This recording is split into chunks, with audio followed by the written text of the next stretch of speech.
الحمد لله كفى وسلام على عباده الذين اصطفى أما بعد فأعوذ بالله من الشيطان الرجيم بسم الله الرحمن الرحيم يا أيها الذين آمنوا كتب عليكم الصيام كما كتب على الذين من قبلكم لعلكم تتقون أياما معدودات.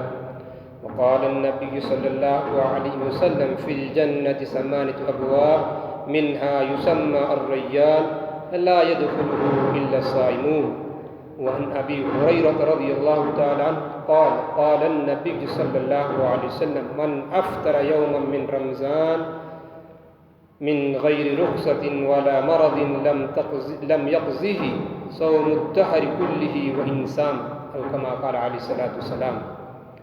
محترم دینی بھائیوں، الحمدللہ یہ ماہ مبارک چڑھ رہا ہے جس کا آخری عشرہ پہلا عشرہ ختم ہونے میں ہے.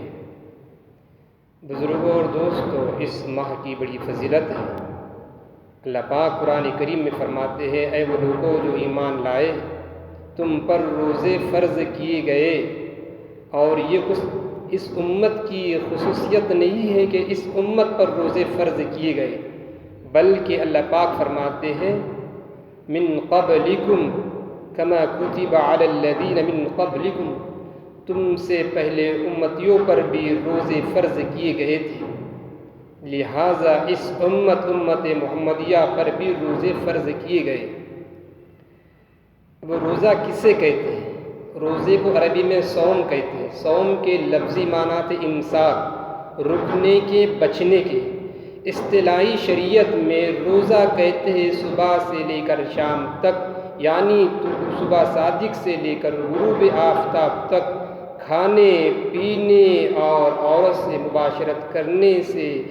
مباشرت سے رکنے اور بچنے کا نام شریعت کی اصطلاح میں روزہ کہلاتا ہے، بشرطے کہ روزے کی نیت ہو. اس لیے ہم تمام کو چاہیے کہ روزے رکھنے کی پوری فکر کریں. اللہ پاک نے ہر امت میں روزے کو فرض فرمائے. حضرت آدم علیہ السلام سے لے کر آخری نبی سرکار دو عالم صلی اللہ علیہ وسلم تک تمام امتیوں میں روزے فرض رہے ہیں. دوسری بات، روزے کی فرضیت کب ہوئی؟ 1.5 ہجری، 1.5 سال بعد، یعنی نبی علیہ السلام کی ہجرت کرنے کے 1.5 سال بعد سن 2 ہجری میں یہ آیت مبارکہ نازل ہوئی فمن شہد منکم الشہر فلیصم. اس میں اللہ پاک نے روزے کی فرضیت کا حکم عطا فرمایا. اس سے پہلے روزے کی جو شکل تھی، عاشورے کا روزہ فرض تھا. ایام 20 یعنی قمری تاریخ کے اعتبار سے 13ویں، 14ویں، 15ویں کا روزہ فرض تھا. لیکن یہ آیت شریفہ نازل ہونے کے بعد پہلے کا جو فرضیت تھی وہ حکم منسوخ ہو گیا اور وہ مسنون قرار دیے گئے، فرضیت ان کی ختم ہو گئی. اب چونکہ یہ ماہ مبارک اللہ پاک نے عطا فرمایا، اس لیے 1 ماہ کے روزے ہر ایک پر فرض فرمائے گئے. اب کن کن لوگوں پر یہ روزے فرض ہے؟ تو فرماتے ہیں علماء کرام ہر عاقل بالغ مرد و عورت جس کو کوئی شرعی مجبوری نہ ہو ان پر روزہ رکھنا فرض ہے. شرعی مجبوری، شرعی عذر نہ ہو تو ان کے لیے روزہ رکھنا فرض ہے. شرط لگائی عاقل ہونا، بالغ ہونا، مسلمان ہونا. تو جو عاقل ہے، بالغ ہے، مسلمان ہے اور شرعی عذر جن کو نہیں ہے ان پر روزہ رکھنا فرض ہے. لہٰذا تمام مسلمانوں کو چاہیے کہ وہ روزے رکھنے کی فکر کرے. اسی طریقے سے اللہ پاک نے ان کی فضیلت کے بارے میں نبی علیہ السلام کی زبانی فرمایا کہ جنت میں اللہ پاک نے 8 دروازے بنائے ہیں جنتیوں کو جانے کے لیے، جنت میں جانے کے لیے. فی الجنت 8 ابواب منہا یسمى الریان لا يدخله الا الصائمون. نبی علیہ السلام فرماتے جنت میں 8 دروازے ہیں، لیکن روزے داروں کے لیے اللہ پاک نے اسپیشل خصوصی ایک دروازہ بنایا جس کا نام الریان ہے. اس میں داخل ہوگے صرف روزے رکھنے والے. اس لیے زیادہ سے زیادہ روزے رکھنے کی ہم فکر کریں. فرائض کے بعد مصنون روزے کی بھی ہم فکر کریں۔ اسی طریقے سے اس ماہ مبارک کی فضیلت کے بارے میں حضرت ابو ہریرہ رضی اللہ عنہ کی روایت ہے، وہ فرماتے ہیں کہ من افطر یوما من رمضان من غیر رخصۃ ولا مرض لم یقضیہ صوم الدہر کلی وان صام، کہ اگر کوئی آدمی جان بوجھ کر بغیر عذر شرعی کے ایک روزہ قضا کر دیتا ہے، چھوڑ دیتا ہے، گرچہ کے بعد میں اس کی قضا بھی کرتا ہے، تو فرماتے اس کی فضیلت کو نہیں پائے گا۔ اگر انسان ایک رمضان کا روزہ جان بوجھ کر چھوڑ دیتا ہے اور رمضان گزرنے کے بعد پوری زندگی بھر وہ روزہ رکھتا رہے، گرچہ اس کی قضا ادا ہو جائے گی لیکن وہ فضیلت اس کو حاصل نہیں ہوگی۔ ان باب میں حضرات صحابہ کرام بہت آگے تھے۔ امام مسلم نے مسلم شریف میں صحابہ کرام کے واقعے کو بیان کیا۔ ایک غزوے کے موقع پر نبی علیہ الصلوۃ والسلام کے ساتھ میں صحابہ کرام تھے، ایک منزل پر انہوں نے پڑا ہوا تھا، ایک منزل پر وہ ٹھہرے، اور اس منزل پر ٹھہرنے کے بعد گرمی کی تپش تھی، صحابہ کی غربت کا یہ عالم تھا، تنگ دستی اور فقر فاقے کا یہ عالم تھا کہ آفتاب کی شعاع سے بچنے کے لیے بعض صحابہ کرام کے پاس کپڑے تک نہیں تھے، تو اپنے ہاتھوں سے اپنے سروں پر سایہ کر رہے تھے تاکہ دھوپ نہ ہو، اور غزوے کا عالم تھا، اس کے باوجود اکثر صحابہ کرام روزے سے تھے، اور گرمی کی شدت اپنے آپ شباب پر تھی۔ اس تپش کے باوجود بھی حضرات صحابہ کرام روزہ چھوڑتے نہیں تھے، حالانکہ ان کے لیے رخصت تھی، سفر میں تھے، غزوے میں بھی تھی، بعض مواقع پر آپ صلی اللہ علیہ وسلم کو منع کرنا پڑا سختی کے ساتھ کہ آپ روزہ نہ رکھیں۔ تو یہ صحابہ کرام کا حال تھا۔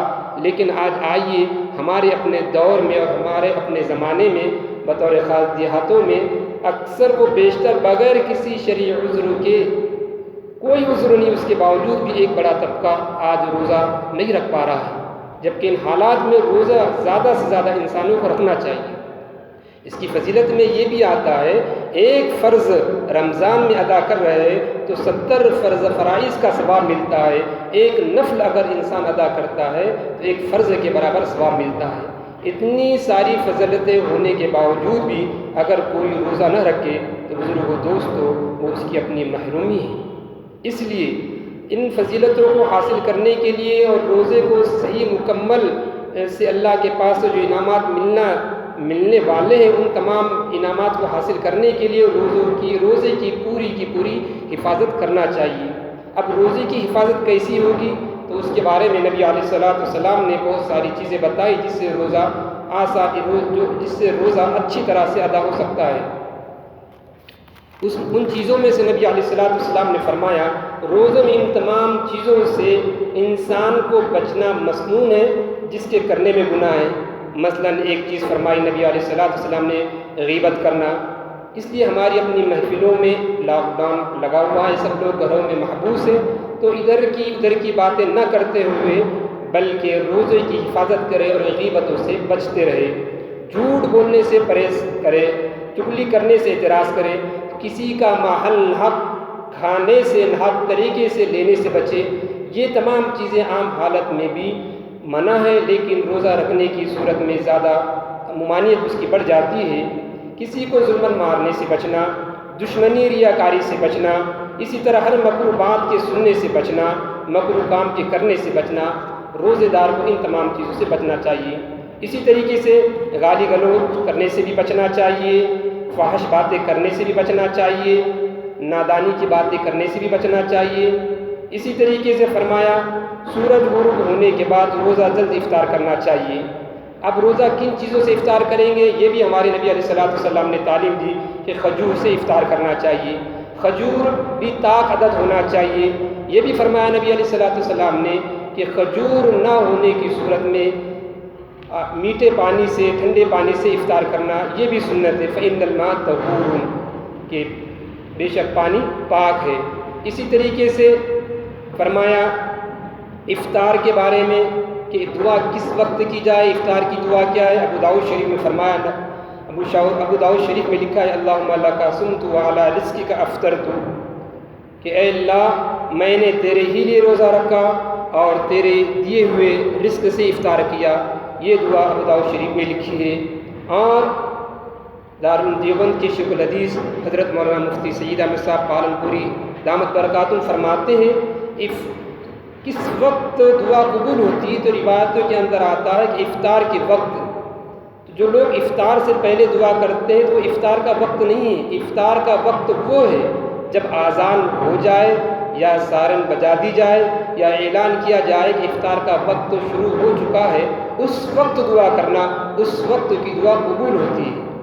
اب ایک دعا تو حدیث کے اندر یہ خود فرمائی گئی اللہم لک صمت وعلی رزقک افطرت، اس کے ساتھ میں آپ دعا بڑھا سکتے ہیں اللہم اغفر لی، یا اللہم انی اعوذ بک من کرونا الوائرس، اور اس طریقے سے جو بھی مختصر دعائیں آپ مانگنا چاہیں وقت ہونے کے بعد۔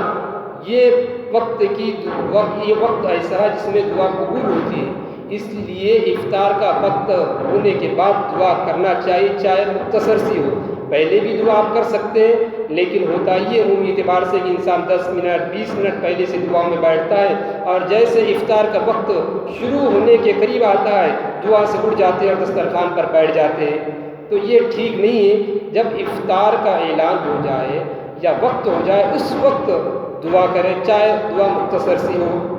افطار کے بعد نبی علیہ الصلوۃ والسلام یہ دعا فرماتے تھے، عن ابن عمر قال النبی صلی اللہ علیہ وسلم اذا افطر قال ذهب الزم وابتلت العروق وثبت الاجر انشاءاللہ، کہ نبی علیہ السلام حضرت ابن عمر فرماتے ہیں کہ آپ صلی اللہ علیہ وسلم جب افطار فرماتے تو افطار فرمانے کے بعد یہ دعا پڑھتے کہ ذهب الزم وابتلت العروق وثبت الاجر انشاءاللہ، کہ پیاس بجھ گئی، پیاس ختم ہو گئی، رگیں تر ہو گئی اور اجر ثابت ہوگا، یعنی اجر مل گیا اگر اللہ نے چاہا تو۔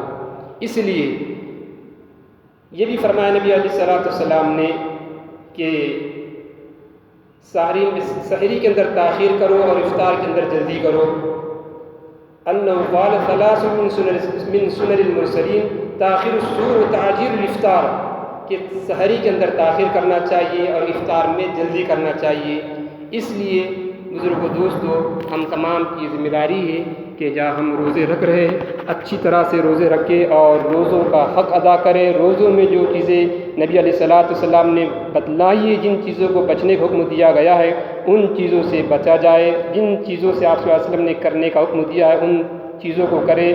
اور 4 چیزیں بھی فرمائی نبی علیہ الصلوۃ والسلام نے کہ روزے دار کو کلمے کی کثرت کرنا چاہیے، استغفار کی کثرت کرنا چاہیے، جنت کی طلب کرنا چاہیے اور دوزخ سے پناہ مانگنا چاہیے۔ اللہ پاک سے دعا ہے کہ اللہ پاک ہم تمام کو رمضان کے فضائل و برکات عطا فرمائے، اور جو حالات جو مصیبتیں اس وقت امت پر آ پڑی ہے اللہ پاک ان حالات سے امت کو اس پریشانی سے نجات عطا فرمائے۔